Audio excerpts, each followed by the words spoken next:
மிகவும் அருவருப்பானது எதிர்க்கட்சி தலைவர் உதயநிதி அவர்கள் பேசினதை நானும் கேட்டேன். மிகவும் கேவலமானது இன்றைய தமிழக முதலமைச்சர் ஜோசப் விஜய் அவர்கள் நடத்தின கைது நாடகம். எப்ப பார்த்தாலும் விஜய் எதிர்த்து பேசிக்கிட்டு இருக்கோம். டிஎம்கே அப்படி என்னதான் பண்ணிட்டாங்க? சரி, ஓகே, உதயநிதி பேசினதை சரின்னு சொல்ல போறோமா? சகோ, தமிழ்நாட்டுல மக்கள் பிரச்சனைகள் எவ்வளவோ இருக்கு. இவ்வளவு ஏன் தாவேகா கட்சியிலேயே அவங்க ஆளுங்க பெண்களிடம் அவதூறாக தவறாக நடந்துகிட்ட பல புகார்கள் இன்னமும் கிடப்பிலேயே தான் கிடக்கு.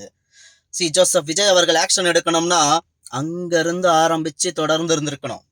எனக்கு என்னமோ இவங்க 2 பேருமே கூட்டு களவாணிகளோ என்னமோ தான். தமிழ்நாட்டுல ஆட்சிதான் மாறுதே தவிர அராஜகம் கொஞ்சம் கூட குறையல. நான் பாடுற மாதிரி பாடுறேன், நீ ஆடுற மாதிரி ஆடுன்னு 2 பேரும் யாரை டைவர்ட் பண்றதுக்கு இப்ப இந்த கேம் பிளான்?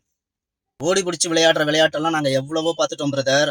அதனால ஒழுங்கா கண்ணியமாக நியாயமாக உண்மையான நீங்க சொன்ன வாக்குறுதிகளை நிறைவேற்றும்படி மாற்றத்திற்கான அரசியல் தலைவராக ஜோசப் விஜய் அவர்கள் முதலமைச்சராக இருக்க முடிந்தால் இருங்க. இல்லாட்டி மூட்டை முடிச்ச கட்டிக்கிட்டு உங்க சினிமாவுக்கு ஓடிடுங்க. இது என்னோட ரெக்வெஸ்ட் இல்ல, ஆர்டர். நன்றி. வாழ்க வளமுடன்.